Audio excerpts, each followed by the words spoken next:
Salam alaikum la famille, j'espère que vous allez bien. Bon, bi contacteur mono là. En fait, contacteur monophase là. D'habitude, li ngeen di gis lu ëpp contacteur triphase là, mais bi contacteur monophase là. Donc ñu ci bëri ci yeen xam nañ ko du lu bees en fait. Donc comme ni ngeen ko xamé, 1 comme entrée, 2 comme sortie, 3 comme entrée, 4 comme sortie. Manam phase, entrée phase, sortie phase. Entrée neutre, sortie neutre. Donc après nga excité bobine bi. Donc moom mooy A1 A2. Donc lii nii mooy contacteur jour-nuit. En fait boo xoolee si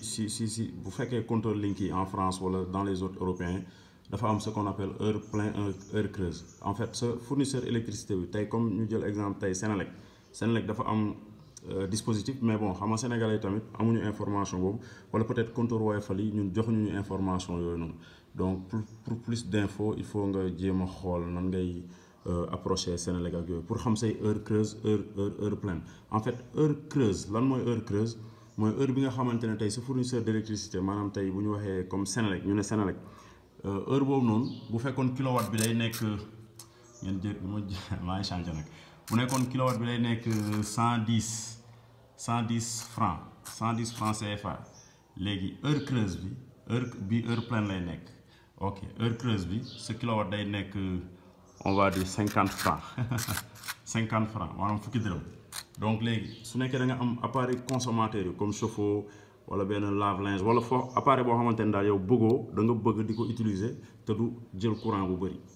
donc da nga koy choisir kon ci heure creuse bi. Donc heure creuse yi d'habitude lu ci ëpp ci guddi moo tax ñu naan appareil am doole dañ koy consommer guddi mais comme ñoom seen fournisseur d'électricité yi dañ leen di jox information mais ñun xam nga ñun du ñu am information yëpp. Donc yow comme tey le Sénégalais mënoo xam tey lan mooy sa heure creuse wala sa heure pleine à moins que nga xool dispositif Woyofal bi est-ce que c'est écrit dedans. Léegi nag ñoom foofu compteur link yi d'habitude day am ce qu'on appelle comme C1 ak C2. Léegi nag heure plein bi day am comme genre fa mu ut kii comme genre interrupteur la C1 bi diggante C1 C2 interrupteur léegi compteur link bi comme dafa am tey comme tey phase ak sortie phase léegi par exemple bu heure creuse bi jotee interrupteur bi day déclencher bu déclencher day moom mooy alimenter sa interrupteur jour-nuit sa contacteur jour-nuit. Donc ce qui veut dire que après il faut retenir que 4 ampères bii nii moom mooy alimenter moom mooy protéger sa bobine bi. Donc léegi li nga war a charger supposons tey bii bu nekkoon suñu chauffe-eau bii mooy chauffe-eau bi. Léegi bii nii day ñëw dugg fii maanaam day ñëw dugg fii si entre 2 bi ak 4 bi mais tout le temps day sukkandiku ci bobine bi ci modulaire bi di ko protéger à partir de comme ñu ne diggante minuit ak 3 heures du matin moom mooy sa heure creuse diggante minuit 3 heures du matin kii bi day excité maanaam sa contacteur mono jour-nuit bi day excité day tàkk daal en fait. Day envoyer courant léegi su envoyer courant mode auto da nga koy def mode auto il faut ma defaraat vidéo bi tamit da nga koy def mode auto actuellement muy mode auto. Ok donc heure boobu rek tàkk la sa chauffe-eau di tàkk donc ce qui veut dire que sa chauffe-eau wala sa clim à partir de 4 heures du matin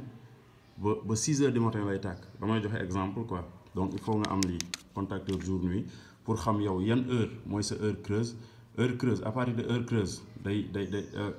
bu déclenché bobine bi day tëju jox courant wàccee du gis nga symbole bi en fait. Donc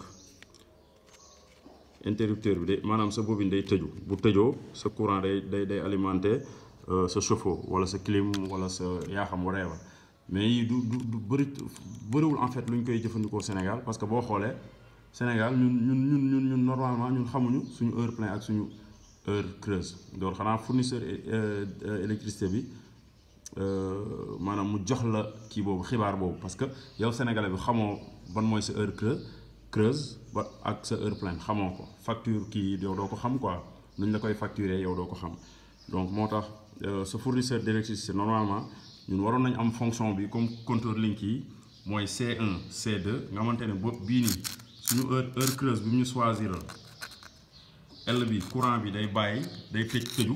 bu tëjoo day bàyyi courant bi nga xamante ne comme phase bi ñun fépp fu ñu ko utiliser fépp fu ñu utiliser phase bii nii maanaam courant bi elle est moins facturée comme tey supposons ñu ne heure pleine moom mooy 110 francs CFA léegi heure creuse mooy nekk 50 francs xam nga kon bu boobaa suñu facture dina gën a moins cher parce que ñun dinañ xam à partir de heure bi ba heure bi mën nañ use courant bi donc contacteur jour nuit bi nag après il faut nga am ko sinon après manuellement bu fekkee xam nga sa heure plein ak sa heure creuse donc sa heure creuse bu jotee da ngay ñëw rek appuyer tac exciter ko directement ok donc naa leen envoyer aussi schéma bi comme ça ngeen gën comprendre comme technicien dara jaabulul un technicien amul lu jaabul si en électricité lu dul da nga gëstu def ay recherche après am conclusion bi schéma yaa ngi fi tout est disponible jaa ngeen jëf